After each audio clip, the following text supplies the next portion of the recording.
Sous une pluie battante et devant un stade en ébullition, Inter Milan et le FC Barcelone ont livré un combat digne des plus grandes légendes du football. Un match qui transcendait le sport pour devenir une épopée. Un récit de courage, de résilience et de folie pure. Dès les premières minutes, l'Inter impose son rythme. Lautaro Martinez, l'Argentin, au regard de prédateur, ouvre le score d'une frappe assassine, confirmant sa réputation de buteur impitoyable en Ligue des Champions. Puis Hakan Çalhanoğlu d'un penalty froid comme l'acier double la mise juste avant la pause. Mais les Blaugrana ne sont pas morts. La deuxième mi-temps est un tourbillon. Eric Garcia, le défenseur transformé en héros offensif, réduit l'écart d'une volée magistrale.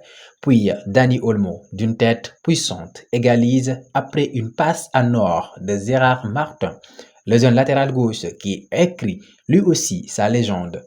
Et quand Rafinha, dans un éclair brésilien, donne l'avantage à Barcelone à la 87e minute, tout San Siro croit vivre un cauchemar.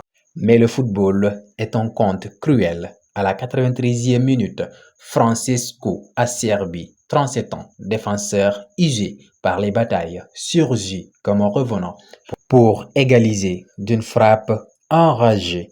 Les supporters du Barça, déjà en liesse, voient leurs rêves s'écrouler. La prolongation s'annonce et avec elle, une dernière danse macabre.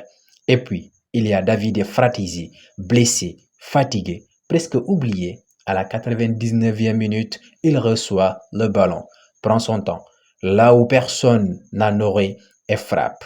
Le filet tremble, San Siro explose. L'Inter mène 4 buts à 3.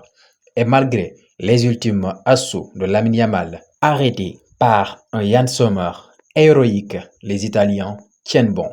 À la fin, il y a des larmes, celles de Rafinha effondré, celles de Gérard Martin pourtant immense, mais aussi celles des Nerazzurri épuisés, vainqueurs. L'Inter rejoint la finale. Barcelone repart la tête haute, avec la certitude d'avoir participé à l'un des plus grands matchs de l'histoire de la Ligue des Champions.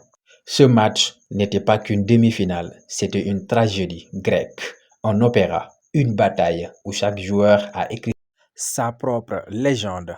Et quand les trompettes se sont tues, seul un nom resté gravé dans la nuit milanaise. Inter Milan, finaliste.